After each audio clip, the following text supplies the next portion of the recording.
안녕하세요,エルミだ。はい、今日はこんな感じで雰囲気のある女性らしいメイクをしてみました。基本的にピンクをベースとして使ってるんですけど、ピンクしすぎてなくて、内側からジュワーっと出るような美しさっていうのかな、そのみずみずしさを演出してみたので、よかったら最後まで見てくださると嬉しいです。ちょっと高級感のある大人らしいメイクにハマっているので、私と同じようなね好みを持っている方はちょっとこのメイク刺さるんじゃないかなと思ってます。それでは早速メイク始めていきましょう。スタート。はい、そしたら早速メイクを始めていきたいと思います。まずカラコンはもう最初につけてきたんですけど、ピピリングのベージュのカラーをつけました。そしてすでに洗顔をしたタイミングでスキンケアはしてしまったんですけど、どうしても紹介したいのがあって、今日はその段階からメイクをしていきたいと思います。オングリディエンツのスキンバリアカーミングローションです。これねすごくハマってるんですけど、こんな感じで100円玉ぐらいの大きさ出してもらって肌に広げていきます。これを仕込みとしてメイク前に塗るだけでかなりメイクのりが良くなります。なのでこれのミニの旅行用とかで持ち運べるサイズもう持ってるんですけど、そういうのも本当に欠かせない必需品になってます。結構たっぷりめに塗ってあげて、私は余ったやつを首まで塗っています。これだけでも急に肌にツヤが出てきますよね。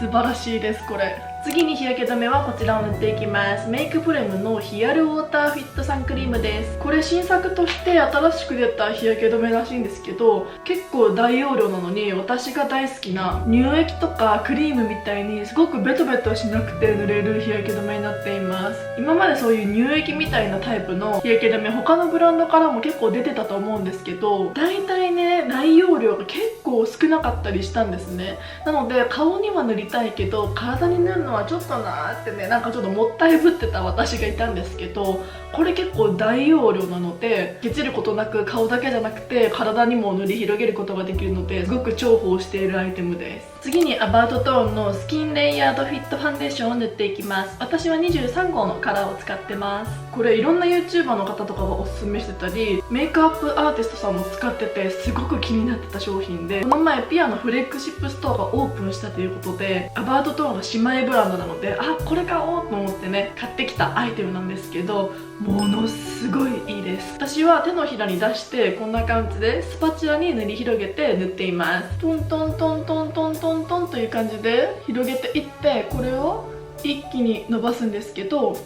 すごく綺麗に塗れてますよね。薄く塗り広げるのがポイントになってます。ちなみにこのスパチュラは私韓国のダイソーで購入したものになってます。ファンデーションの質感としては私としては珍しくセミマットのものになってるんですけど、カバー力がすごくしっかりあるのに厚塗り感も出ないのでかなり気に入っています。こんな感じで顔全体に薄く伸ばしてあげてからスポンジで塗り広げます。本当にカバー力がしっかりあるのに、こんだけ薄く塗り広げても本当にカバー力がしっかりしているので、ナチュラルなメイクアップが好きな方はこのファンデーションすごくね気に入ると思います。ちなみに私本当にクッションファンデ派だったんですよ。なのであんまりファンデーションというものを普段から使ってこなかったし、あんまりね魅力的に感じてなかったんですね。けどこのファンデーションと出会ってからは本当に毎日こればっかり使ってます。肌が綺麗だねって褒められることも多いんですけど、このファンデーションを使ってる時が多いですね。こんな感じで今綺麗にファンデーションが塗り広げられました。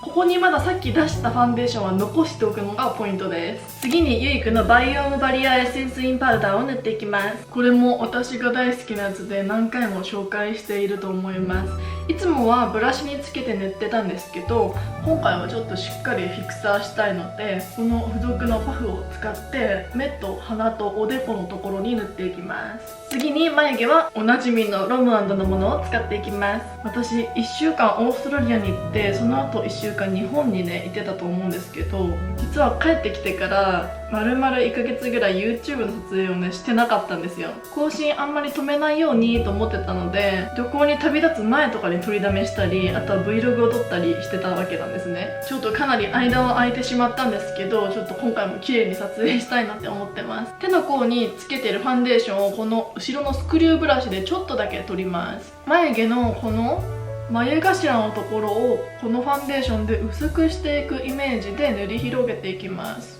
これをすることによって結構眉毛が生えてますよっていう感覚をなくしてくれるので、個人的には垢抜けのポイントかなと思ってます。こんな感じで眉毛の存在感を消してあげてから、こちらの眉マスカラを使って眉毛に塗っていきます。もうこれはいつもおなじみのセットになってますね。次にアイシャドウはホリカホリカのマイフェイブムードアイパレットを塗っていきます。カラーはレターフロムスプリングです。この一番ブラウンのカラーを筆に取って最初にノーズシャドウを入れちゃいます。最近私はこのパレット一つで顔を完成させるのに結構ハマっています。このパレットを使ってない日とかでもノーズシャドウを同じパレットで完成させることが最近は多いです。この入り口のところと鼻先のところだけメインで塗っていきます。そうすることによって結構統一感が出るんじゃないかなって私の中では思ってます。人中のところにも塗って唇の山、あとは唇の下の顎のところにも塗っていきます。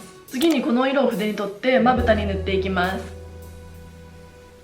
オーストラリアに行ってからすごくね綺麗な写真をたくさん撮ってインスタにも本当にいっぱいアップしたと思うんですけど、もともと私インスタの熱がね高かった方なんですね。けどショッピングモールを辞めちゃってからあんまり写真に欲がないっていうか、撮れなくてもいっかみたいな日が結構続いてたんで、モチベーションとしては少し下がり気味だったんですよ。けどオーストラリアですごくおしゃれな写真がいっぱい撮れてから、今韓国に帰国してもそういうヨーロッパ風のカフェとかを探して写真をねずっと撮ってるんですけど、やっぱり写真撮るのって楽しいなって思います。おしゃれなところ探すのがインスタの機能的にすごく難しくなってたと思うんですけど、それでも探せた時の喜びとかがやっぱね全然違いますね。ちょっといつまで続くかは分かんないけど、これからもインスタの方でおしゃれな写真いっぱいあげようと思うので、まだフォローされてない方がいたらぜひぜひフォローしてください。こんな感じで上まぶたと下まぶたに塗りました。結構元々のカラーが薄付きなので画面上だと特にすごくはっきり色が見えてるわけではないかなと思います。そしてそのまま同じ色を筆で取ってチークもこれで完成させます。チークの位置的にはここに丸く入れていくイメージです。こんな感じでピンクがぽやーっとしてて可愛いですよね。あと韓国に帰ってきてからお家をね引っ越そうと思ってたんですよ。でずっと家を探してたんですけど、引っ越すまでに1ヶ月半ぐらいしか時間がなくて結構焦ってたんですね。けど私がお家に求める条件っていうのがホワイトトーンで南向き、日差しがすごくよく入るお家っていうのを探してて、ここと同じ2ルームを希望してたんですよ。けど同じような条件で同じような家賃出て探してたらもうあんまりいい家が本当になくて、結構毎日毎日ストレスになっちゃって、でここの家ご存知の方もいると思うんですけど、去年2回浸水してるんですね。なので絶対今年は引っ越そうって思ってたし、家賃も 5% 上げるよって言ってたんですね。だからその金額を出してまでこの家に住もうかと思うともうちょっと悩むなと思って、絶対今年は引っ越そうって決めてたんですけど、結局再契約することになりました。次トゥークールフォースクールのこちらを使って涙袋の影を描いていきます。なんか結局家賃も高くなるし、なんかその浸水のこともあって大家さんとちょっとギクシャクしちゃったのもあって、もう絶対引っ越そうと思ってたのに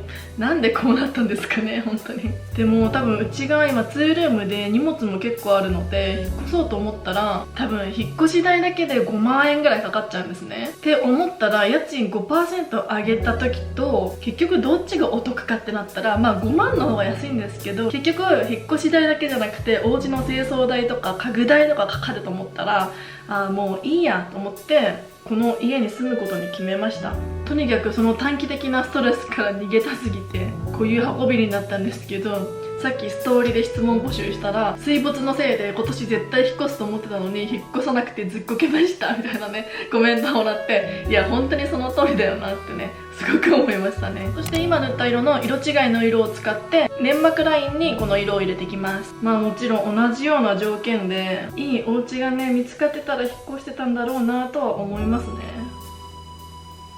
次ノベブのこっち側についているコンシーラーだけ使っていきます。コンシーラーで目の涙袋のところをちょっと明るくしていきます。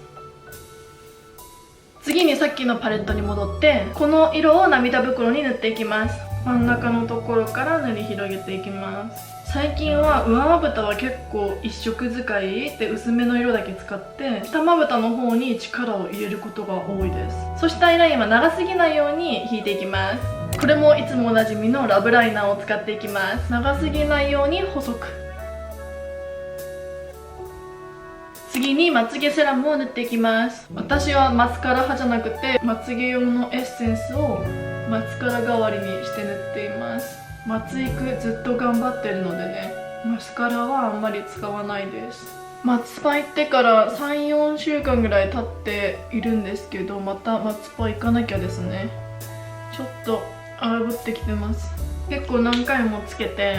横にスライドさせて束感を作るようにしてるんですけど、結構この液が滑らかなのでまぶたについたりしやすいですね。次にリリー・バイレットのハイライトを鼻に塗っていきます。ちょっと目はこんな感じで半目の状態で塗っていくんですけど、鼻の先とあとはこの目の間のところにちょんと塗ります。次にレイジークのスティックハイライトを塗っていきます。これもスポンジのところにちょっとつけて真ん中のところにトントンと塗っていきます。結構たっぷりめにつけるのがポイントです。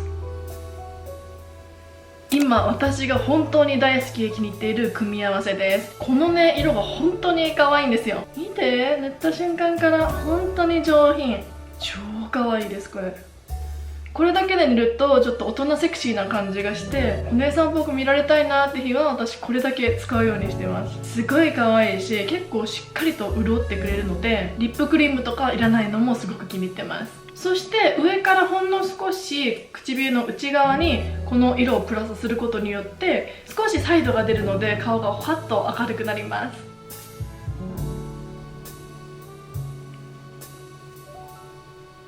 はい、ということで今回のメイクは完成です。髪の毛セットしていきたいと思います。